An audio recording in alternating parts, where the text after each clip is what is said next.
You're listening to The Building Code, your guide for a better way to run your business. I'm Tom Houghton. Hi, Tom. It's Paul Worth over here. Hey, Paul. Long time no see. We're doing this over the Zoom waves now. Over the Zooms. Yeah. Who's tired of Zoom already, huh? Right? Raise your hand if you're tired of Zoom. Don't take your hand off the wheel. We know you're all out there, tired of Zoom, ready for back-in-person contact again. Correct. What a wild intro. Let's keep the ball moving here. Sounds good. Well, if only we would have had a strategy coming into this podcast. Speaking like our first episode, you mean? Yeah, like our first episode. Ever. Yeah. Ever. Yeah. Hey, speaking of first episode, up online, just in case you missed this, all those great listeners out there, our podcasts are now on YouTube. So you can listen to our podcasts on YouTube. You won't actually get to see Paul and I. Some might say that's actually a benefit of watching it on YouTube, but we've got that up on YouTube and you can stream the episodes there. So while you're working, if you want on your computer, you can pull up YouTube, The Building Code, and you'll find us there. So pretty great. Tom, as our podcast strategist, do we plan on having a video of us up soon? We are working on that.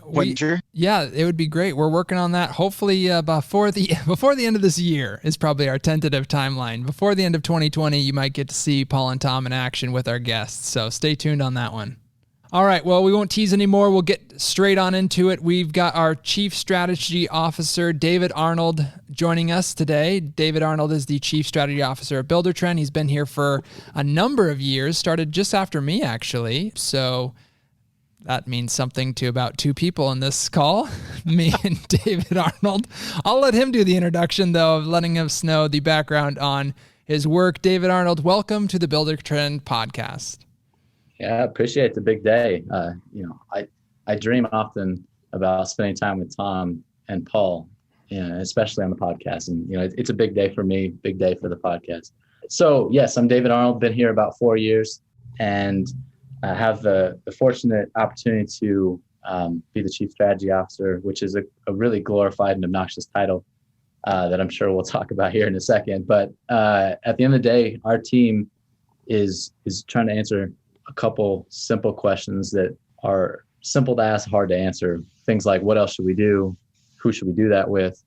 And often those questions lead to new growth opportunities, partnerships, and things like that. So it's a small but mighty team that has the fortunate benefit to have the machine that is Buildertrend paying the bills so we can spend time thinking about new opportunities. Yeah, David Arnold and his team here at Buildertrend are responsible for some of the best parts of Buildertrend. I mean, there's lots of great parts, but one of the parts is all of the partnerships that we have with other great companies. So we've previously talked with the Home Depot about the partnership on episode, I think that was 83. We had them on to talk about the partnership there. And again, your team was instrumental in working with the Home Depot to create that partnership. Yeah, it was a fun one. We first met Home Depot about 4 years ago, about the time I started. I think the infamous Paul Worth actually gave them a demo a month after I started. And there have been a ton of conversations between now and that first point where both companies were getting to know each other, trying to figure out how we could work together from a theoretical perspective, and then you start to test it. So we spent a lot of time getting to know them, talking to our customers about the way that they order products, and learned a lot, and are really excited to take all of those learnings and discussions and turn them into something that we think will add a lot of value for the folks that work with both companies. But that's maybe an extreme example of what we do day to day, but it is, I think, representative of how we get to a partnership and what happens before it gets to the limelight and our customers and employees. And that's really to take a look at the needs of our clients. We know that they spend money and time on things beyond software. And so our team starts with that. We try and identify what those things are that contractors need to be successful, to be highly productive, understand where they're getting those things from today, and hopefully find a business model and a partner that results in a better deal for them that can be accessed directly within the software. So it requires a lot of patience, a lot of curiosity. But for a person like myself that likes living in the gray, it's a lot of fun. Yeah, I think that's what I like so much about your team and the partnerships is that, I think the general strategy is we're trying to become much more than just a software to our clients, right?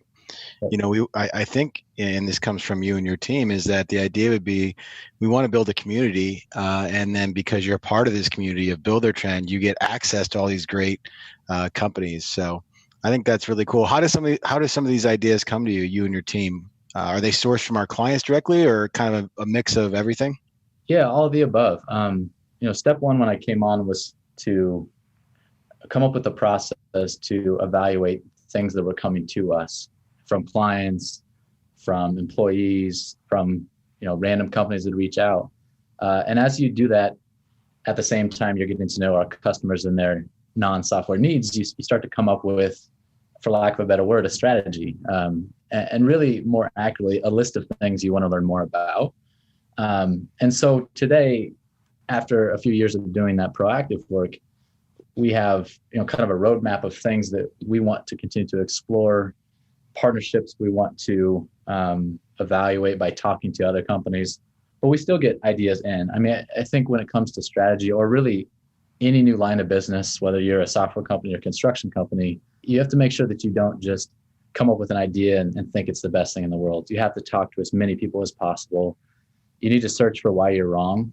And if you start to look for ways that you may be wrong, or start to try and convince yourself it's a bad idea and you can't, it really shows you're onto something. So it's really a long process.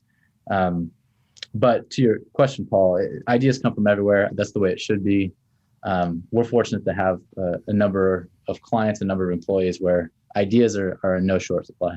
We do have a lot of creative individuals here at Buildertrend, so and that's great. We actually just had our internal hackathon, so that was great. We got a lot of ideas from that. That was our 3rd annual hackathon that just took place. We take our engineering department, but not just them. Anybody in the company can join a team and basically put together an idea to help make Buildertrend better. So the idea of feedback and listening to others is crucial. We've talked about it in a number of episodes before this about, great ideas don't always happen in a vacuum. Most of them require some sort of feedback and ideation to continue moving forward. So you've obviously, you're one man, you're at the top of the totem pole there, but you've got a great team that's working alongside you to make sure that you're delivering the best partnership and value to our customers. Yeah, and I think, you touch on a really important point. If any one person tells you they own strategy or ideas, then you should immediately, stop listening to them, because they obviously aren't doing it right. Strategy at Buildertrend is a team sport. Ideation is a team sport. And frankly, that's something that we're putting a lot of attention on right now, getting ideas from anyone in the company and making sure they can actually get over the finish line. It's interesting, as the company grows like we have, that it gets harder and harder to get ideas done quickly, because you want to not take undue risks. And so as our team has grown, we've tried to build a little bit of a separate process. The hackathon is similar in the sense that you want to do things quickly. You want to test, see if you're onto something, and then you can always build upon it later. And so at this stage of Buildertrend's life, like I said, it's not a problem of ideas. It's just a problem of understanding exactly how to treat each of them. Long-term, short-term, partnership, internal. There's just a lot of variables. And so we hear a ton from our customers. We'd love to do them all immediately. That's not possible, but we do think we can get better and quicker at giving feedback, taking small bets, all those things. So hackathon is really critical to that, because it allows all of our employees to be really creative. And to Tom's point, we've got a ton of really, really talented folks. Definitely. So we've obviously talked about how long this process takes. Having a strategy is a key to any successful business. So businesses across the globe have had to make quick short-term strategy shifts to cope with the COVID pandemic that we're having. So now we're 6 months into this unprecedented pandemic. They might have had a short-term strategy. So in your opinion, do you think businesses need to shift to a longer-term strategy in this new reality that we're living in? I don't think anyone knows what the long-term looks like. I mean, I think that's what's hard for every business, whether you're a restaurant, Buildertrend, or one of our clients, is no one has a crystal ball. So what you have to do is triage. And then once you triage and you feel like things are maybe a little more stable, you have to do a balancing act between short and long term. And honestly, I think that's what a company should be doing anyways. It's just harder when things are going well to pop out of the business and think about what else you could be doing. But I would argue it's critical. And one of the hardest things that I've seen for owners of companies, whether it's tech companies like the ones I worked with in the past or our clients, is finding time to just take a breath and think about what else could we be doing. And these can be big things, small things, hiring a new product line. But I think you have to assign it like it's work. And if you're an owner of the business and you literally don't have time for it, you need to think about firing yourself of certain functions. And that's really hard, especially if you're good at those things, or you have trouble trusting somebody with your baby. That happens all the time, but I don't think you can plan well unless you're taking the time to think about the long term. So I think that's one thing that is really hard for founders, big, small companies, but I think it's critical to just assign it as work, block it out on your calendar, whatever you have to do, but make time for it. Yeah, that's crucial. So you obviously kind of mentioned some tips there of like blocking out time. Any other tips that you can, I mean, I know as a business owner, right, when you're in the weeds of it, it's like you don't have time. And I guess ultimately you've got to prioritize what's more important, the here and now or the future of the business. Any thoughts on that? I mean, the answer is both. That's the problem. If you spend too much time on the short term, you don't have a North Star that's clear, and you don't have anything guiding those investments you're making. If you're only thinking about the long term, things don't get done. People don't have guidance. They're not held accountable. And that's why a person has to think long and hard about what's the highest and best use of their time. And often as a founder, or the person who is the one person that can lead the company, you have to get rid of the things that someone else can do, even if that means accepting that they're going to do 70% of the quality that you would do. You allow them to do that 70, you coach them to get them closer to what you could do.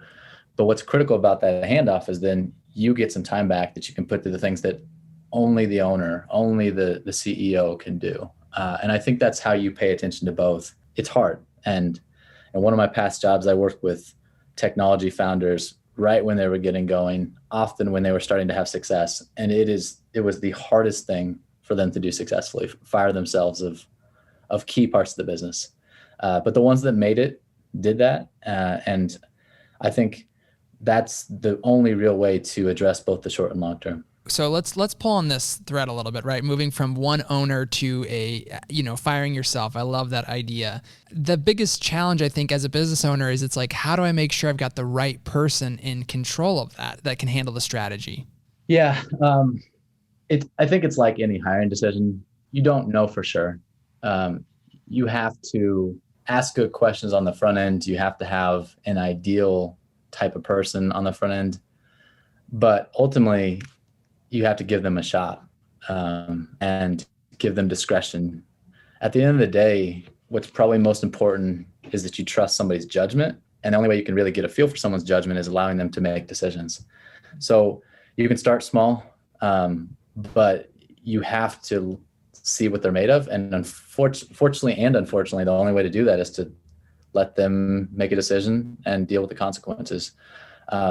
That's really easy, like when you talk about it academically, but in practice, it's very, very hard, because you can get something done. You can make that decision, but it just gets back to that highest and best use of your time. And like I said, I truly think that principle applies whether you're running a pool building business or a tech company.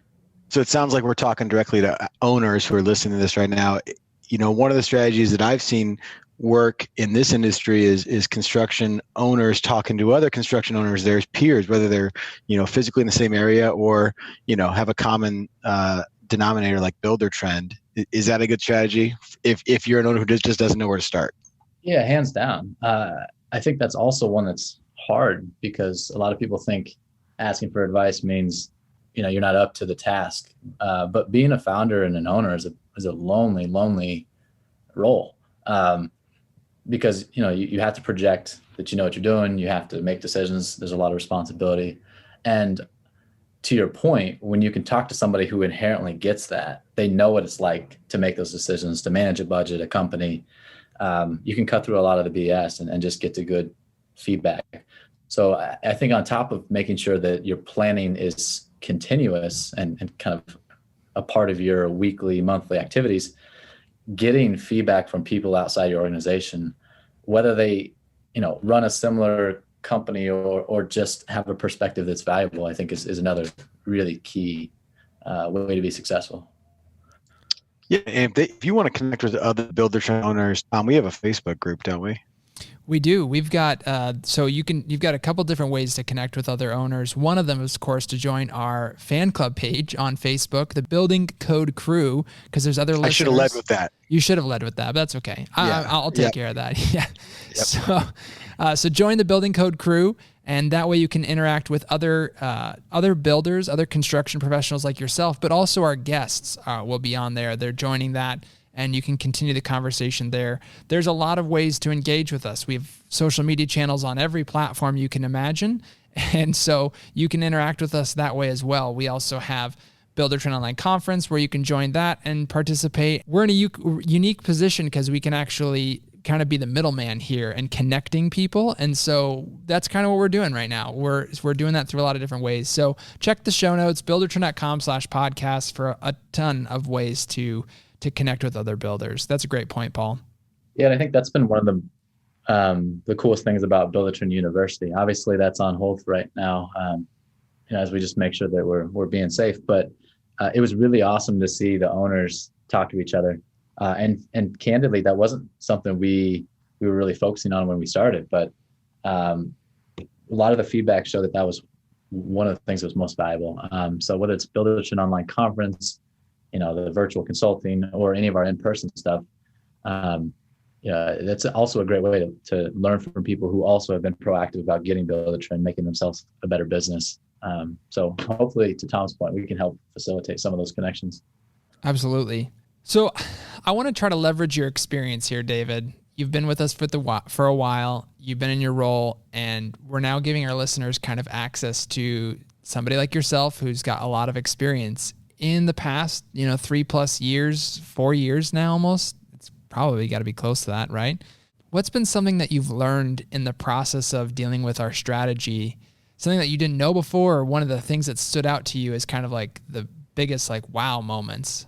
I think the business model of the contractor is one that's not super well understood, in the sense that the person that a consumer would pay to build or improve their home doesn't always do a lot of the work, or sometimes any of the blocking and tackling of the project. They sub it out, as you all know. And I think the complexity from that is really interesting, and one of the reasons Buildertrend exists, to bring everyone together to be on the same page. So I think walking into this company in this industry, that was an eye opener. But there's some big benefits to it. You can be quick, you can be nimble, and I think it allows contractors to bring in partners maybe a little easier. So I think that was one of the things that was really interesting walking in. To that point of having partners, obviously there's a whole bunch of partnerships in the process of building a home, and builders are struggling with some, depending on their location right now, specifically in the pandemic. Some are struggling with shortages of supplies or workers, but some are obviously having success in those areas, just again, based on where they're at in the world. How can the businesses that are doing well now, they've gotten back into the swing of things, how can they maintain that success moving forward, in your opinion? Yeah, I think understanding the investments a company's making, the job costing, the financial management piece of running a contracting business is something that I think separates the good from the great businesses. And here at Buildertrend, we're putting a renewed focus on that financial management piece. Like, our software is very broad, very deep, as everyone knows. But at its core, we started with project management, which is organizing all of the stakeholders, those subs that I mentioned, the homeowner, and making sure that everyone knows who needs to do what next. And we still want to focus on that. But to my point, getting to the next level is really understanding the money that's coming in, where it's going, and how to improve and be more efficient with the management of the flow of funds. So we have some great financial features. We have some really exciting financial partnerships coming online that we think will take that to the next level. So the evolution of Buildertrend, it's almost getting back to something that we addressed as we broadened our set of features. And that's after you get project management in place, let's get your financial management in place so you can understand how to make the investments that help you grow to the next level. The next level, that's where I always like to be. All right, let's go to questions. I want to learn about Dave. All right. So David, obviously you're an internal employee of Buildertrend, and so all of our internal employees, in order to help our listeners connect with them, we ask a series of questions. So 3 questions that lead to fun facts about you. That's our series title. It's gotten so confusing.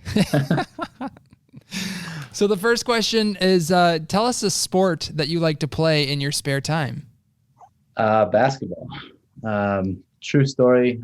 I played pickup basketball really actively when I came to Buildertrend, up until I broke my ankle before work one day. But for the record, went to the doctor, got some medicines and crutches, hopped in a car with one of our founders, and drove to a meeting. So not even a broken ankle stopped me from helping, BT. It shows That's the dedication. True. Your commitment is noted there, David. Awesome. Next question. Where can we find you around town? Favorite restaurant? Well, right now it's our kitchen because, there's a couple things going on, but in a normal environment, I'd say Pitch. It's this local independent Italian place that I think is the best in town. And, anytime that we have birthdays or something, we usually end up there. Nice. Final question for our intellectual type, just like yourself and a learner. So what's a book that you've read recently or you're currently reading that you're really excited about? There was a book on John Rockefeller, the guy that started Standard Oil, and it was fascinating. That's probably the best one I've read in a while. And I'm convinced that Jeff Bezos read this book or one like it, and then just is copying the playbook because he's kind of doing a lot of the same things that Rockefeller did back in the day. So that one's probably top of the list. Fantastic. Well, David, thank you so much for coming on the podcast and sharing your knowledge in the industry and with our company here, with our listeners. I know they get a lot out of that. So thank you for doing that. And again, thanks for all that you're doing to make Buildertrend even better. Of course.